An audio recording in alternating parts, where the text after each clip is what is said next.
Today on the Strategy Shift podcast, we're joined by Savannah Stone. Did I get that right? I know I mangled it the first Totally. time. So good. So good Founder at it. of Versatile Solutions.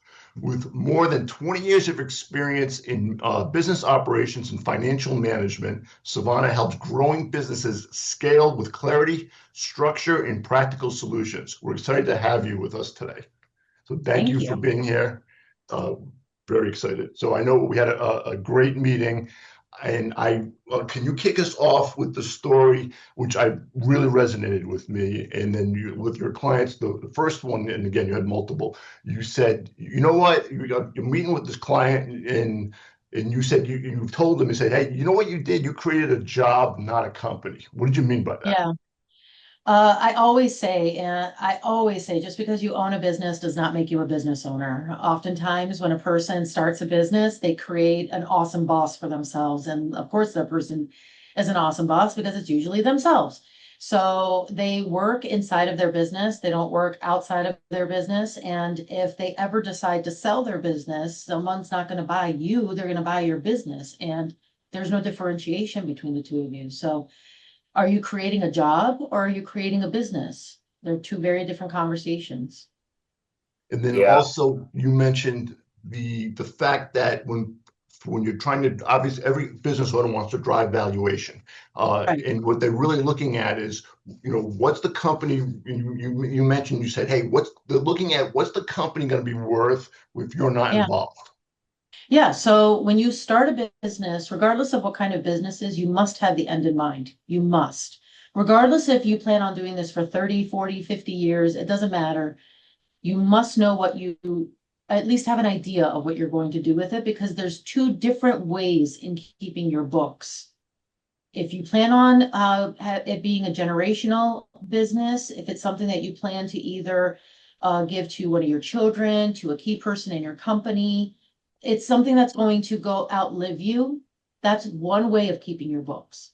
You want to reduce your taxes. You want to, not show too much of an income so that you don't pay too much in taxes. And it's not going to matter as much to the person who's taking it over. It's an internal purchase or relay, if you will. The other way is if you plan to sell your business. Again, doesn't matter if you're planning to sell it in 5, 10, 15, 20 years. You need to show an income. You will end up paying more in taxes. But the reason why is because when a person goes to buy your business, they're going to look at 3 to 5 years, depending on where your business is, 3 to 5 years of tax returns. If your tax returns are showing very limited amount of revenue, your business is not going to be worth anything, no matter how much of your heart and soul you've put into it. So you really need to have your end in mind, or at least have a sense of what your end will be. And let's say you get to the halfway point and you change your mind, that's fine too. But you cannot be changing your mind a year before you plan to retire. yeah, we come across this too a lot where, like, for valuation, I'd love to hear your input. With a lot of small business owners, they take owner draws like randomly. But if you're Yeah. trying to like prep your company up for any type of sale or something like that, if you're not paying yourself a salary, for instance, or people like your brother-in-law working for you or something like Mhm. that, and you don't have market value salaries, payroll Yes. schedules that match the actual market itself, it makes the factors for valuation extremely difficult and mostly not in your favor. Is that correct? Absolutely. I've definitely seen, I had a very unfortunate situation where this woman had a great business. However, when you looked at her financials, it was upside down because she never paid herself. And if Hmm. you took into consideration paying herself, she had, I mean, she had very little revenue to speak of anyway. But if you took it into consideration, her paying herself even just a minimum amount of her taking out of the business, because I was like, how did you even pay for yourself? She had another business that was paying her lifestyle, and her business that she was trying to sell made zero money. So she ended up just folding and taking a loss, which again makes me sad. If you don't pay yourself, then the person who's buying the company can't take that into consideration. What would it cost to replace you? Adam, you and I had this conversation before, right? About like how many business owners we meet that literally work for years and with their business model has no chance of even making like any like reasonable profit. It's insane to watch how many people don't know their numbers and blindly work their tail off for Yeah, nothing. Yeah. exactly. Tell a story, tell our audience the person was basing the valuation on their gross margin. They thought it was worth 15 million, and then they talked to you and you told them it was worth. Yeah. Tell that story. Right. I actually forgot to mention another point there is that his Yeah. wife is the operation, does all the operations. She is the only person that people, she's client facing and employee. I mean, she's everywhere. She doesn't get paid. So that I forgot to mention that when I was telling you about him. So he had a great high level, it wasn't a high level revenue, but considering what it was that he did, or is what it that he does, it looked like his business was making about a gross profit of about 4 million. He had heard somewhere, I don't know, I always say you need to stop looking at into the TikTok doctors, like you stop it. But he was under the impression that you take the number and you multiply it by 3. And I'm like, it's not how that works, man. And so he would spend about $3 to $3.5 million to make that $4 million. And the amount that was left over, this is well before like operations, payroll. I mean, like he made Zippo zero money. So his business was actually valuated for about 1 million. And that's because of the assets because of the machinery that he has. So like Right. the equipment that he has is worth more than the company itself. The physical assets. The fact that he had in his mind, he had a he thought this was worth 15 million, and then he talked to you, Yeah. and you did a deep So I had analysis. to explain to him, yeah, I had to explain to him that, well, one, there's the tax, again, we come back to the tax returns. They're going to look at your tax returns. And if you're not showing anything on your tax returns, then your business is not worth anything because a broker is going to come to you and ask you for 3 years of no less than 3 years of tax returns, full stop. And if you don't have something that's viable, then it's not even a conversation. But in any case, I had to explain to him what a balance sheet is, what an asset is, what a liability is, and then what the long terms of and short terms of these are, why it matters to the sale, and why it matters for a sale. Because most people don't understand that. Most business owners, there's 2 things they're lacking in. One, paying themselves or paying the spouse or child or whomever it is that's working in the business. And 2, their understanding of assets and liabilities, their balance sheet. They never understand that. And it's my job to help them understand that because if you don't know your numbers, you do not know your business. Yeah, it's such a huge message, and we looked at the statistics back and forth, and depending on what you look at statistics for industry or whatever, there's an alarming number of small business owners that don't use financial data or performance data on a regular basis. Regular basis meaning like a lot of these folks don't even look at their financial data or performance data monthly. Yeah, Some of them only do it quarterly, or if some of them don't do it at all, or just annually. It's yeah, insane. And the basic the basic education, I think like I would love to hear your opinion on this, but I think people get like really bogged down thinking that in order to be educated enough to be powerful as a small business owner, that you need to understand the intricacies of, let's say, tax law. That's not the case. Like fundamentals of learning how to work your way through basic financial statements really doesn't require a boatload of dedication to learn. Am I right? look, you need to know enough to know what you don't know. Does that make sense? It So, does. for example, I know enough to fix a leaky faucet. I do not know enough to replace a tub. So Right. I know how to do some things, but I also understand my limitations. And every business owner, in order to be a business owner, needs to understand their own limitations and where their weaknesses are, and then bring in qualified people to be that strengthener, to be that strong link. So if you don't understand financials, that's okay. Bring in someone who does and who can explain it to you. You should not have to be the person that knows how to do all of the things. That's exhausting and that's no way to live. But you should Yeah. understand, you should know what you don't know.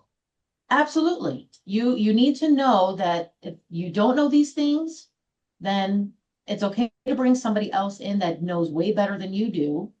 And then learn how to ask the right questions. And the person that you bring in should be able to tell you what questions to ask. So I want I to get think, back. Oh, sorry. yeah, I want to get back to we're all small business owners.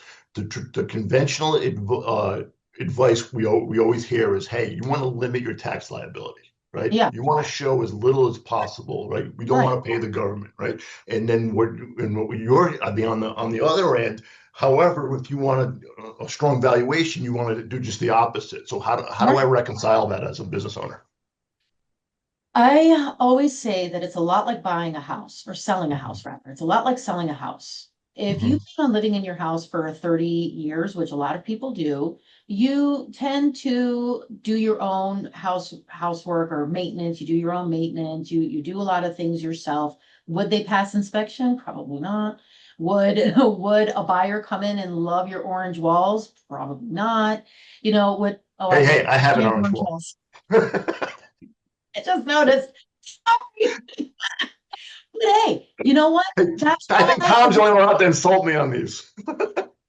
estate agent's going to come in and tell you to create a business or rather create a home that everyone can see themselves in, right?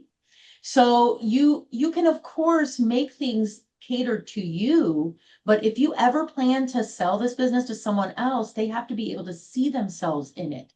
So the more I guess the more homogenized you make it, like the more you take yourself out of your business, the more an owner, a person who's planning to buy it can see themselves in it. And part of that is the tax returns. Because let them figure out what they're going to do with their taxes. If they're coming into your home, let's say if somebody's buying your home and you've done nothing to your home, they're going to walk in and they're going to be like, this house is not worth the 900,000 you think you can buy, you get this home for. I'll give you 650 if you're lucky. But if you put on fresh coat of paint, you spend the money, you invest on new carpet, you bring in somebody to display things, you probably put an extra 40 grand into the house just to sell the house. But now you're getting that 900 and you've got a bidding war on your hands, right? It's the same thing with a business. Yeah, you want your tax liabilities to be low. Yeah, you don't want to end up paying taxes, but that also means that when you go to sell your business, it's not going to be worth anything. You have to spend the money in order to make the money. yeah, it makes sense. I know my fractional CFO has saved me from so many different things, but one thing I've really enjoyed working with is in any small business owner, if you don't have a fractional CFO, financial guide, a financial consultant, or somebody in a bookkeeping plus scenario, it's almost impossible to run a solid company. He's got Absolutely. me out of so much junk. I can't even begin to tell you, right? But the big thing is, it's not even just him having the knowledge that has guided me through it. It's the accountability, and I love the play that he started from the beginning 27 years ago. Your job is to get this company to grow and scale the best of your abilities. My job is to tell you what the ramifications ahead of time will be for each one of your Right. choices, and we make smart decisions together. So don't worry about the taxes and don't worry about the details. You just go drive your company as hard as possible, but I'll be one step ahead of you saying, if you do this, it's going to look like this. If you do Right. this, it'll look like that. And that has been beyond valuable. So, like for our community, I loved when I first met you, you had that same mentality of like, I really want to work with these small business owners so that I can be that one step ahead, telling them what the numbers are saying and making constant smart decisions in the right direction. Mhm. Yeah, because everybody starts with a passion. That passion turns into a business, but then both turn into a job.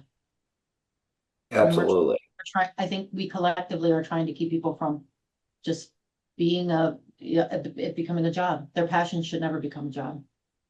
Absolutely. Well, when you mentioned before, there's one thing that I did want to bring up. A lot of small businesses do have to leverage grassroots strategies, which definitely doesn't always apply to market value. How do you advise people to actually do what is necessary. Because let's be honest, owning a small business, especially from like the get-go, you need to be creative and hardworking. How do you make that transition? How do you guide people through that and saying, yes, do everything that you possibly can to make it, but then be conscious of the idea that Yeah. eventually we do have to bring this into a legitimate business structure with valuation? Well, the first 2 years of any business is a seedling, right? You're planting the seed, you're watching it grow. And at some point, you do have to become more legitimate, if you will. It's very rare for anyone to start a business and sell it in a year. That doesn't happen. Yeah. So you're going to own this business for no less than 5 years. If that's what you're doing is building to sell, it's going to be no less than 5 years. So take the first year, bootstrap as best as you can. Take your second year to start slowly replacing those bootstraps with more legitimate avenues, Mm, and work your way towards creating a business that somebody would want to buy.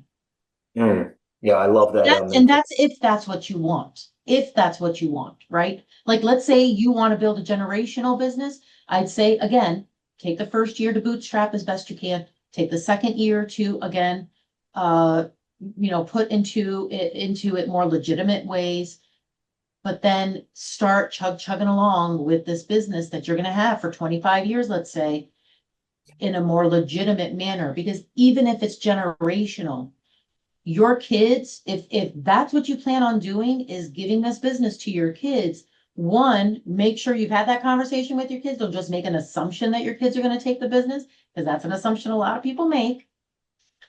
Second, if you have had a conversation with your child and your child has said they would love to take over your business one day, you have a conversation with them at least once a month and say, here's the financials for the business.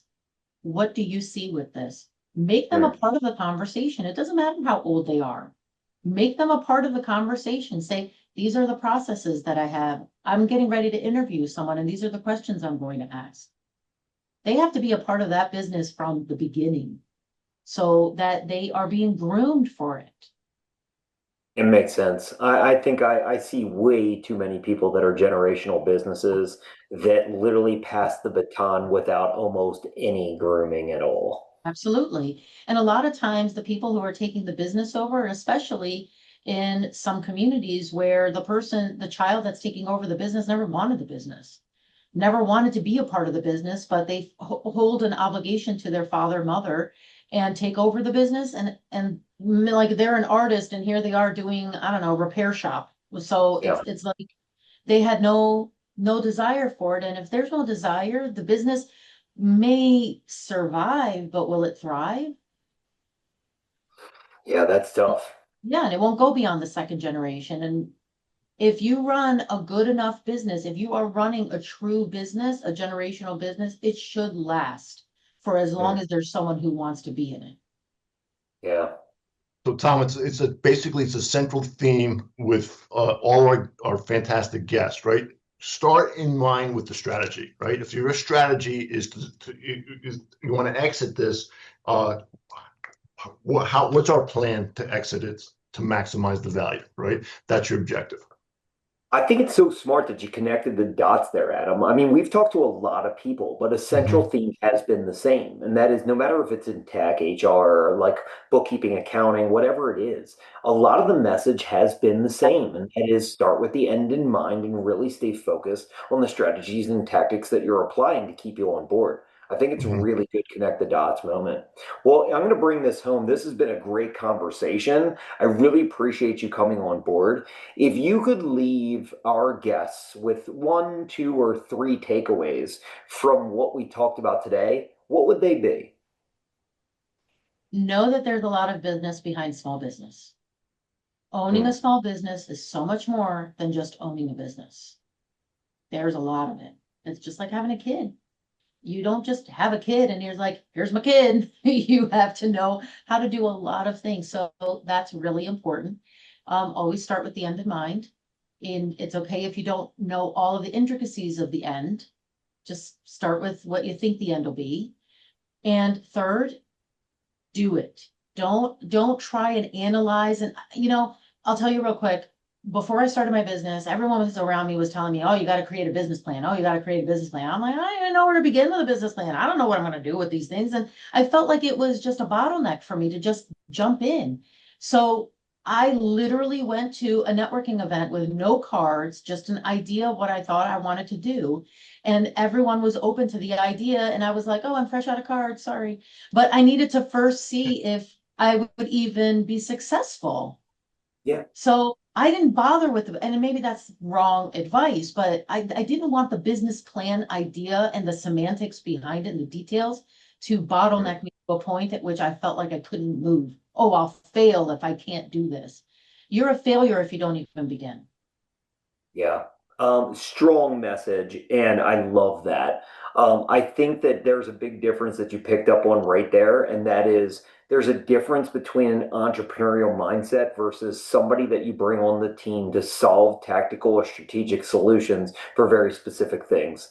Your message was if you want to be an entrepreneur, go get after it, right? Go do it. Yes. Yes. I love that. Adam, anything else that we need to bring up here? No, I just, I love the message as well. You want to be an entrepreneur and then bring in the specialist as you need them. What's the best, if our audience wants to reach you, what's the best way to get a hold of you? Info@versatileSolutions.com. That's the Perfect. best. Yep. Yeah. Thank you guys. All right. Well, I appreciate you jumping on.